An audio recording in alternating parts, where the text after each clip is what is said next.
यामध्ये भूमिका आहे. पण असंही म्हटलं जाते की बीसीसीआयचा खेळाडूंवर ही मॅच खेळण्यासाठी दबाव होता असं मला वाटतं सुनील गावस्कर पण बोलले. आणि एकूणच भारतीय जनता पक्ष, मी त्याला बोगस जनता पार्टी म्हणतो, यांचं देशभक्तीचं हे ढोंग उघडं पडलेलं आहे. आमच्यावरती घराणेशाहीचे आरोप करताना अमित शहाचा मुलगा जय शहा याच्या हट्टापायी देशाची प्रतिमा आणि देशभक्तीचा चुराडा करणारं हे सरकार आहे. हे ढोंग आणि हे ढोंगी यांचं आता सगळं डिंग आता फुटलेलं आहे. म्हणजे खरंच लाज वाटते. एक कणखरपणा दाखवायला पाहिजे होता. नाही खेळणार, काय झालं असतं परत एशिया कप आम्ही नाही खेळणार. कारण मी गेल्या वेळेला आपल्याशी बोललो होतो तेव्हाही मी हा मुद्दा अधोरेखित केला होता, तो परत आज बोलतोय. पहलगामच्या हल्ल्यानंतर आपल्या पंतप्रधानांनी जगभरामध्ये सर्व पक्षांच्या प्रतिनिधींचं शिष्टमंडळ ही पाठवली. तुम्ही नेमकं तिकडे काय सांगितलं? आतंकवादाच्या विरुद्ध आहे. कोण करते तुमच्याकडे आतंकवाद? पाकिस्तान करते. आणि आपण बघितलं असेल की सगळी शिष्टमंडळ जाऊन आली. त्यांनी तिकडे काय सांगितलं, त्यांना तिकडे काय प्रतिसाद मिळाला याच्याबद्दल कोणालाही काही सांगितलं गेलेलं नाही. महत्वाचा मुद्दा की तिकडे तुम्ही काय सांगितलं? पाकिस्तान आतंकवाद करतोय आमच्या देशात, असं जर का सांगितलं असेल आणि तसं असावं अशी आमची एक कल्पना आहे, तर जगातली इतर राष्ट्र ते आपल्या हिंदुस्थानच्या पाठी उभी का नाही राहिली?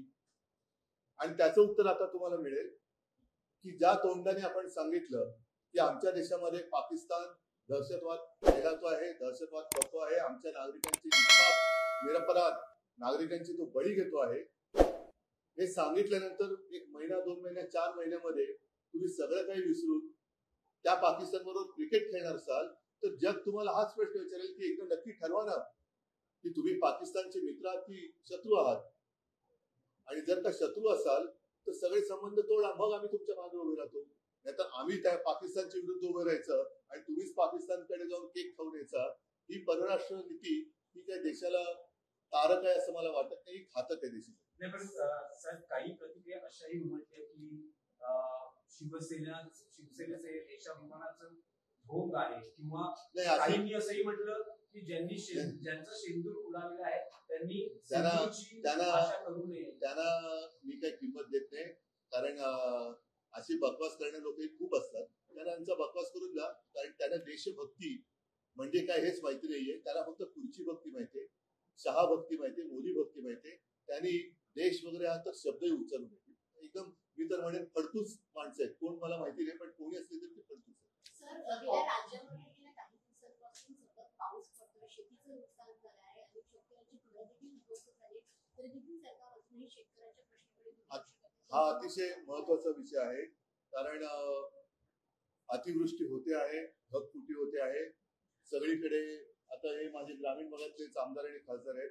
पंचनामे सुरू झाले असतील, पंचनामे सुरू करणार. त्याच्यानंतर काही असेल ते मोजके काही पैसे त्या शेतकऱ्यांना वाटून हे मोकळे होणार. शेतकऱ्याचं नुकसान झालेलं डोळ्याने दिसतंय, तरी देखील तुम्ही पंचनामे केल्यानंतर त्याला पैसे देणार. माझं तर म्हणणं असं होतं की या सरकारने पंचनामे जरूर करायलाच पाहिजे. पंचनामे करून नुकसान भरपाई द्यायला पाहिजे, पण तातडीने सरसकट एक काहीतरी किंमत, काहीतरी रक्कम ही शेतकऱ्यांना द्यायला काय हरकत होती? याचं कारण असं की देवाभाऊ या नावाने तुम्ही करोडो रुपयांची जाहिरात करताय, करोडो. त्याचा पंचनामा कोण करणार? की पैसे आले कुठून, पैसे दिले कोणी, कशासाठी जाहिरात केली? छत्रपती शिवाजी महाराजांना हार किंवा त्यांच्या चरणी फुलं वाहताना जाहिरात करायची, ती करोडो रुपये म्हणजे किती कोटी असतील. अजूनही त्याची होल्डिंग आहेत. तुमच्या सगळ्या चॅनलवरती त्या जाहिराती होत्या. सगळ्या वृत्तपत्रात सामना सोडून, म्हणजे ही माझी कौतुकी नाही, पण जाहिराती होत्या.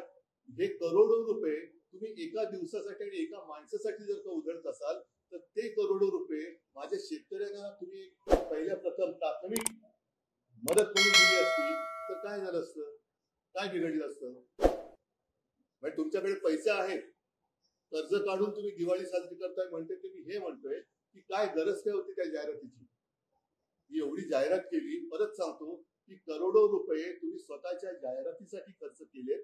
तेच करोडो रुपये माझ्या शेतकऱ्याला एक प्राथमिक मदत की बाबा तुझं सगळंच आता उद्ध्वस्त झालंय, काहीतरी प्राथमिक गरज, मग तुझी जी काही पंचनामा होऊन करून जी काही मदत असेल ती आम्ही करूच, पण ही पहिली तातडीची म्हणा प्राथमिक मदत ही सरकारने द्यायला हवी होतीच. उद्धवजी, तुम्ही देवाभाऊ जाहिरातीचा उल्लेख केला, तर काल शरद पवार त्यांच्या पक्षाच्या कार्यक्रमात असं म्हणाले की देवाभाऊ देशाच्या लगत जे काही घडतंय, विशेषतः नेपाळमध्ये जे झालंय, राज्यकर्त्यांना तिकडच्या घालून दिलं जनतेनं, तर या घटनांमधून काही शहाणपण शिकत. सगळ्यांनीच तो शहाणपण शिकण्याची गरज आहे. केवळ आपल्या मुख्यमंत्र्यांनी नाही तर पंतप्रधानांनी सुद्धा आपल्या आजूबाजूला बघायला पाहिजे. कारण परत त्याच मुद्द्यावरती मी येईल. बांगलादेशीयांना आम्ही हाकलून देणार, त्याच बांगलादेशांबरोबर तुम्ही क्रिकेट खेळताय. त्याच बांगलादेशमध्ये जेव्हा बंद झालं तेव्हा इथे बांगलादेशी चले जेव्हा म्हणतात आणि बांगलादेशच्या पदच्युत पंतप्रधानांच्या राष्ट्रपतींना तुम्ही इकडे सहारा देताय. आता नेपाळमध्ये घडलं, पाकिस्तान तर कारवाई करतोच आहे, चीन तर टपून बसलेलाच आहे. तुमचं नेमकं आहे चालले तरी काय? कारण सर्वसामान्य माणूस हा शेवटी क्रांती करत असतो, नेते नाही करत, सर्वसामान्य माणूस करतो. त्याच्यामुळे हे जे काही धडे आहेत, पुढच्या सुनेच मागचा शहाणा ही आपल्याकडे म्हण आहे, या सगळ्या राज्यकर्त्यांनी लक्षात घ्यावं. जर आपण पाहिलं तर आता काही जे हिंदीकडे गेलेले नगरसेवक आहेत ते पुन्हा आपल्या पक्षामध्ये येण्यासाठी इच्छुक आहे, त्यांच्यासाठी तुम्ही काय घेणार आहात? परत काही दिसेल, येत्या काही दिवसात दिसेल.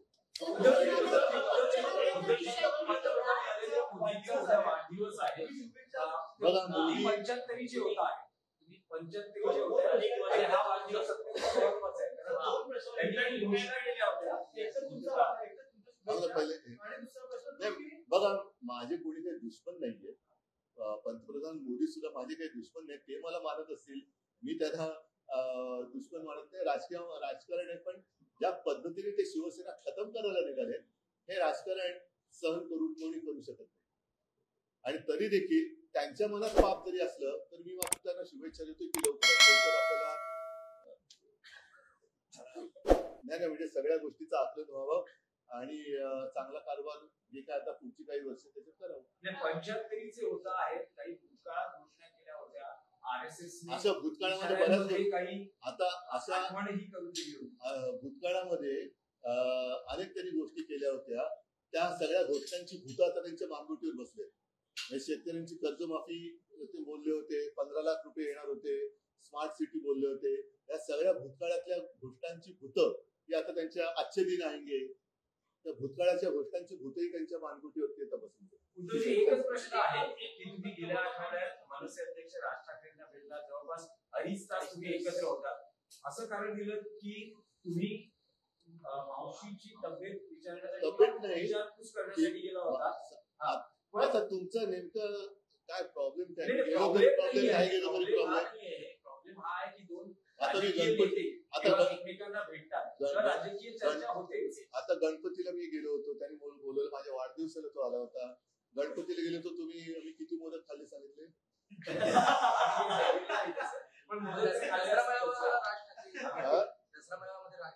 सामान एक. तर मी साहजिकच आहे, मावशी त्यावेळेला ती बोलली होती की असंच येत राहा, येऊन भेट. आता आमचं हे एवढ्या वर्षानंतरचं येणं जाणं सुरू झालं. पण दोन्ही बाजूच्या कार्यकर्त्यांना उत्सुकता आहे की ऑफिशियली